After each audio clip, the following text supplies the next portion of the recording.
So you're playing Planet Coaster 2 and you've just finished that brand new stage, but now you're thinking about adding a custom light show to make it stand out. I know it can feel overwhelming, but just take a deep breath and relax. Trust me, it is a lot easier than you might think. I'll get you started with the basics to get you going, but by the end I'll show you how to cheat and pull off big shows quicker than ever. I'm What's His Face and this is your 5-minute lighting guide in Planet Coaster 2.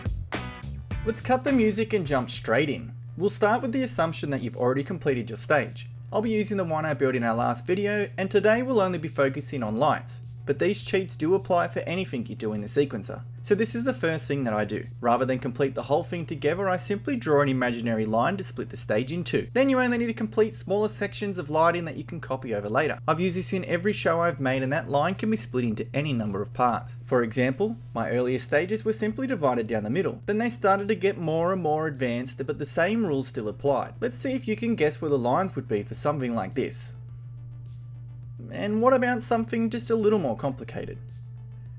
You can see these lines can be made in many ways and you'll still have to program everything, but you've essentially cut out a big chunk of your time. I'll show you how to copy it over when we finish, but let's move on to the next part, selecting lights. At first this might feel overwhelming with the massive selection of lights shown here, but out of the 77 of them, only 3 connect to the sequencer. This will change in future updates, so now is the best time to play around knowing you just don't have to overthink this part. When setting up lights, it can be done in many ways. Stationary lights work great, but today I'll be making some lights with moving platforms. I'll be keeping it simple, but when you're ready, it's time to start programming. The new sequencer in Planet Coaster 2 makes all of this way easier. After selecting lights, try changing light names to make it easier when we need to add them later. If you're new to this, simply select your sequencer, click Add Objects, then the light you want. And that's it. But now the fun part. You can just have lights turn on and off, but I want the lights to turn on and off and not be as sharp as that. So what I like to do is change the color before playing around with the sequencer so that when I select swap color on trigger, it already has the color I wanted. Otherwise you can change it yourself now. For this first effect, we'll let it play for 1 second with a fade time of 0.5. I then add all the lights again to activate them on trigger and give it the same time as I want it to play. Remember that without this, the light will change color, but won't make the actual beam of light. You can play around as much as you want here, but when you're done, simply copy the sequencer and every light you have will already be programmed in.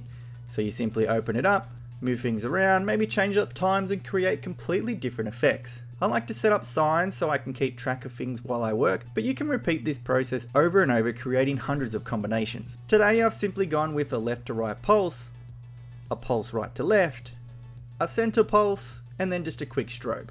But when you're done, you'll have multiple effects you can set up your show with. Just place a master sequencer down, and this is where your music, fireworks, and other effects all come together for this side of the stage. Basically, you're just selecting sequences for parts of the show, rather than programming all the lights every time. Remember that you can rename sequences themselves to help with this too. Oh, and a quick tip. Try not to overdo it with the lighting and effects. If your game is struggling now, remember you're about to copy what you made to the other side.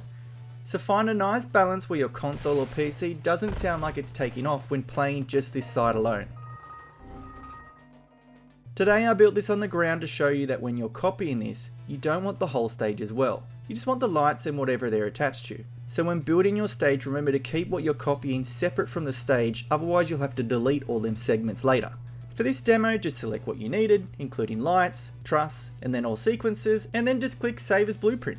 Then once it's created, you simply add it to your park, and then you have an exact copy. But we still have some work to do. So remember to mirror your lighting, then just flip things around. You might have to change some signs as well, with your lefts and rights and other things like that. But now you have 2 master sequences with a stage left and a stage right. So all that's left is to create the final boss sequencer where you'll have your music and all master sequences. For me, I do lighting, fireworks and effects separate, and then this is where they all combine into a final show. Then you just simply press play. So congratulations, you now have your own mini light show. I'll be creating a full lights and fireworks show for this stage, so make sure you're subscribed when that comes out. Otherwise you can check out some of the other builds I've made, but let me know in the comments what you think and what you'd like to see next. But other than that, I'll see you in the next video. Make sure you have a great day.